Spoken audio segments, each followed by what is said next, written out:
Hello everybody, my name is Laila Hameen from Halo Arts and welcome to Storytime! I hope you're having a good day and happy Friday. Today's story is about a very important figure. Her name is Wilma Mankiller. Interesting name, right? But she's very, very, very important. So we're going to learn a little bit about her today. But first and foremost, let's put on your listening ears. Clip them on. All right. And of course, we have music provided by Tigervoice. This book is entitled Wilma's Way Home, The Life of Wilma Mankiller.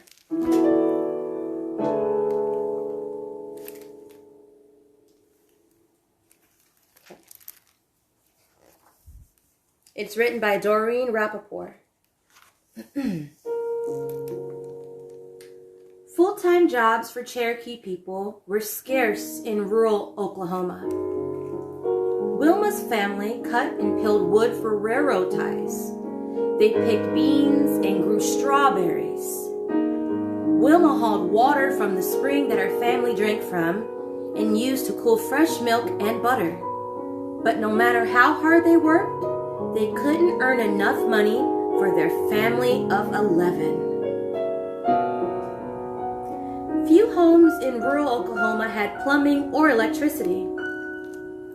Wilma's mother cooked on a wood-burning stove that also heated the house her father built. Like rural families everywhere who could not find work, the Mankillers raised vegetables and hunted and fished to put food on the table.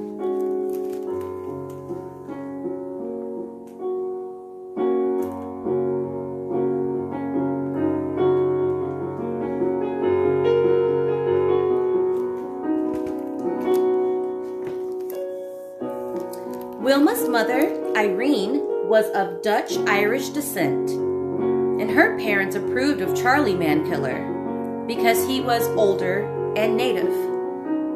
But Wilma's parents loved each other so much they got married anyway. Wilma's mother taught her the names of trees and flowers. Wilma spent many days outdoors, especially when the dogwood trees were in bloom. Wilma spent her nights reading books and playing Chinese checkers carved by her father. He was a great reader and storyteller, and he passed his love of both to his children. That's an illustration of her mother.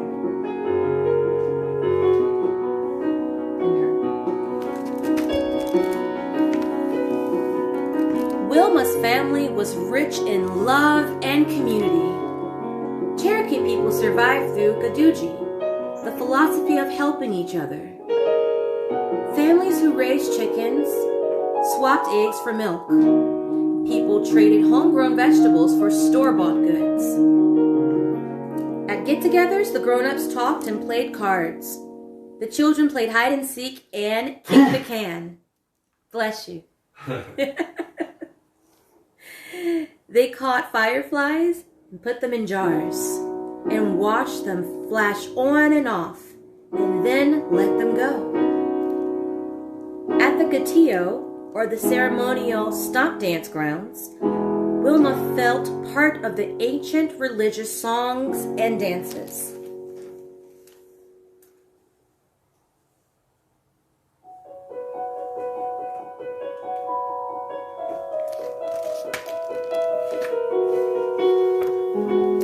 When Wilma was almost 11, the federal government created a new policy to relocate Indians from their lands to cities, promising good jobs and better housing. Wilma's father did not want to move. He remembered all the times the federal government forced Native people off of their homelands. In 1838, at gunpoint, government soldiers forced Cherokee men and women and children to leave their homelands in the Carolinas and Georgia. They were marched 1,000 miles west in freezing winter and sweltering summer. Many were whipped along the way. Disease and starvation struck. More than 4,000 Cherokees died on this forced removal west, which Wilma's father referred to as Anastalgi Dojiga Devushanuv. I may be mispronouncing that, and I'm very sorry if I did. All Cherokees, they were brought on the trail. Most history books refer to this tragic event as the Trail of Tears.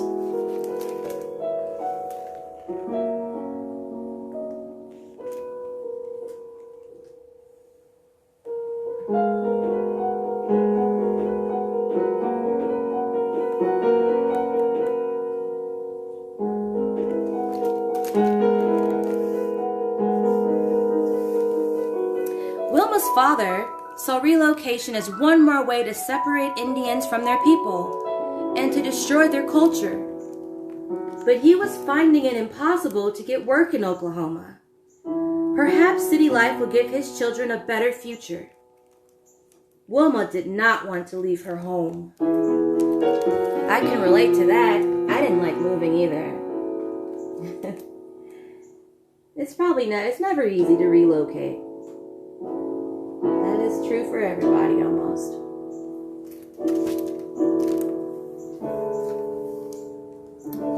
Life in San Francisco, California shocked Wilma. No more fragrant dogwood blooms, no more flowering trees, no more hills and green valleys, only buildings close together and some people sleeping in the streets. Instead of starlit skies, glaring neon lights. No more singing wrens, only blaring sirens and car horns. There were no better jobs and no better housing. The family missed their friends and relatives.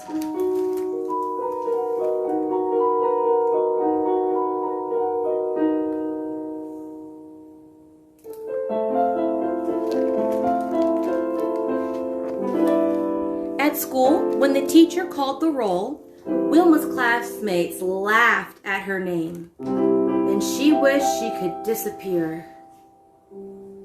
But her parents told her to be proud of her name. The family was given this name because in the early days, they guarded village homes. When enemies attacked, these warriors fought back. Wilma's classmates mocked her clothing and her Oklahoma accent. She tried to lose her accent, but she couldn't.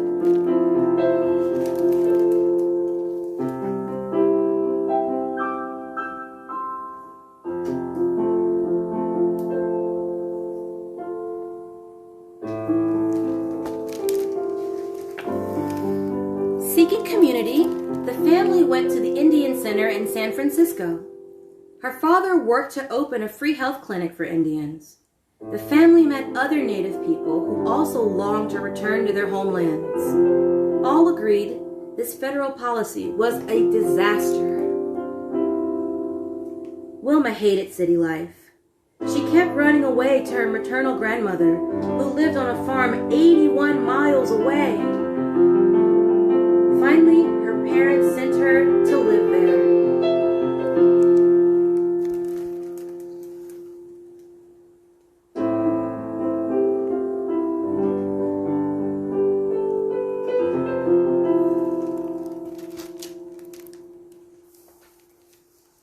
Wilma married at 18 years old. Within 2 years, she was the mother of 2 girls. It was the 1960s, an era of protest. Black Americans marched for equality. Latino farm workers went on strike for better wages. Young and old demonstrated against war. Women met in groups to talk about their lives. Native people protested the taking of tribal lands. Wilma started college. She went back to the Indian Center and shared her life with other Indians. Her husband was not pleased with her new interest and friends.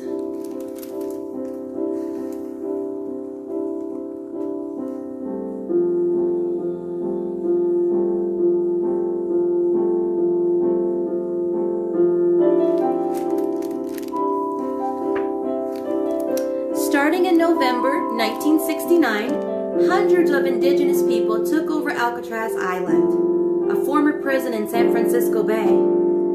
They claimed it was for Indians of all tribes. 4 of Wilma's siblings were among the occupiers. Wilma visited often and helped raise money. Reporters visited and listened and learned about the 500 years of government abuse of Native people. They wrote about the many broken treaties, and non-Native Americans were reminded that the entire country was once Indian land before it was taken away. After 19 months, government police forcibly removed the protesters, but their struggle for their rights continued.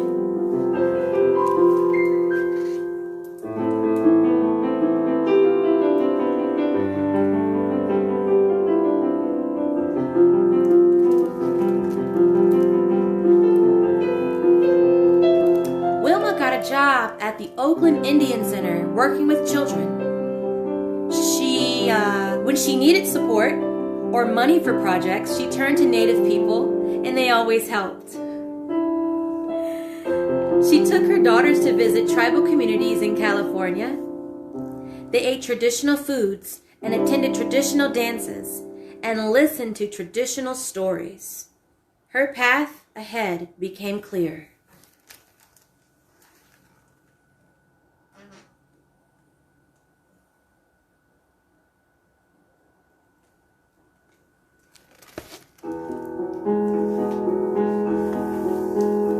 Wilma separated from her husband and returned with her daughters to Oklahoma, to the familiar hills and trees and the voices of wrens and mockingbirds. She attended the sacred ceremonies and built a home on her ancestral land. She made new friends and reached out to old ones. Her father died. Her mother and 9 of her siblings moved back too. Cherokee Chief Ross Swimmer hired Wilma to work for the Cherokee Nation government. When he saw how hard she worked, he gave her more responsibility, and she went back to finish college.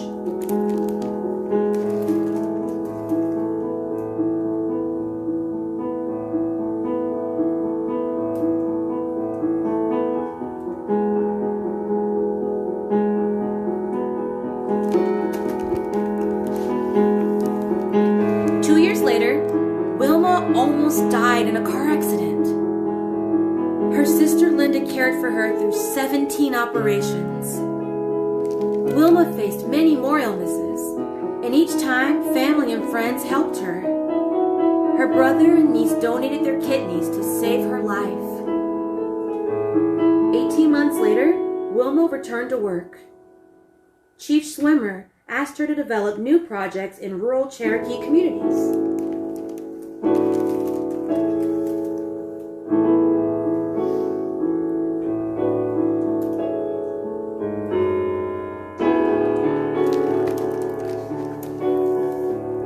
Wilma and co-organizer Charlie Soap went to Bell, a community of 350 people. Jobs there were few. Homes were run down.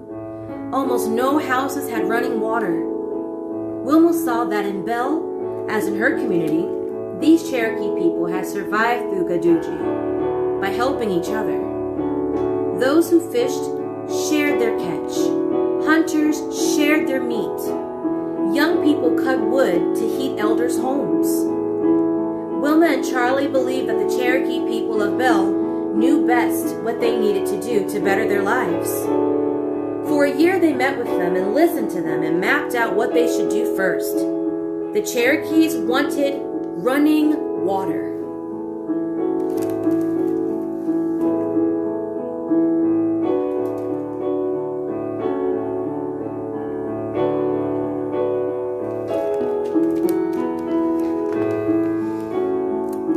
Applied for grants to fund the project.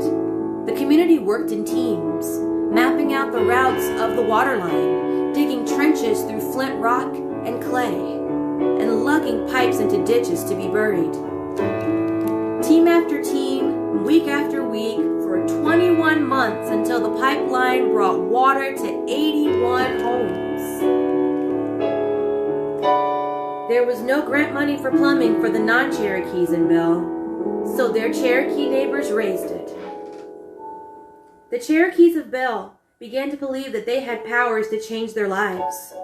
They repaired their homes, built 25 new houses, and a community center.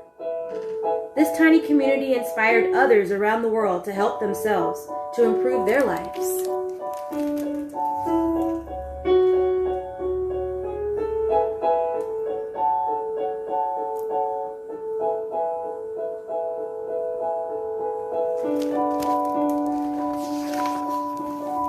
Chief Swimmer asked Wilma to run with him in the 1983 election. Before the Europeans came, Cherokee women and men shared political power. But European ways influenced the Cherokees and limited the political role of women. Now some Cherokees believe other tribes would laugh if a woman was elected. Wilma received hate mail. Her tires were slashed. At first, few people came to her rallies. Wilma visited people in the 7,000 square miles of the 14 counties of Cherokee Nation. She answered their questions and told them what she believed in. Families, friends, and Charlie Soap helped her campaign. It was a tough race, but she won!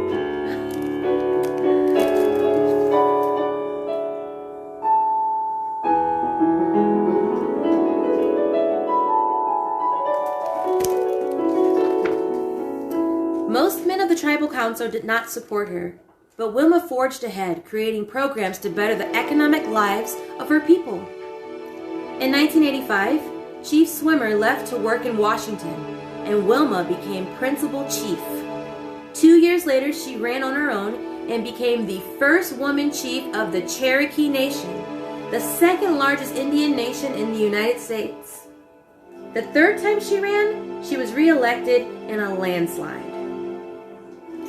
Wilma found personal happiness too. Her work relationship with Charlie Soap had turned into love, and they married. Oh my goodness, I didn't know any of this. So sweet.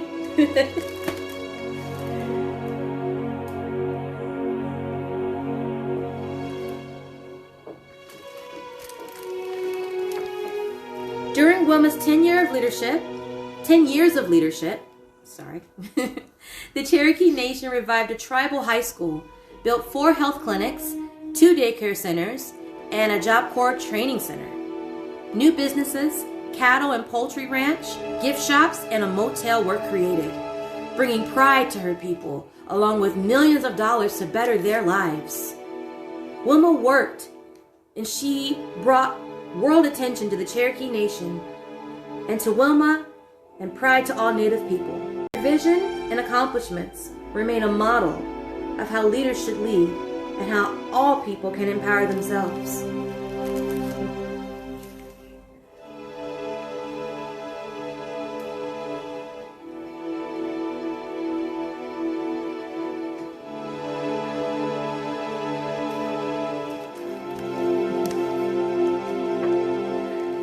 Well, that was a very interesting story about Miss Wilma Mankiller. We honor and we respect you for all that you did. So, I hope you all enjoyed that story. I know it was a little longer than usual and probably a little bit more serious, but I definitely want to let everyone know to keep doing research and research Native Americans because they're very strong, wonderful people. Alright? So that's all I have for you all today. I hope you have a great Friday and keep reading, and please remember how amazing and wonderful you are. Have a great day.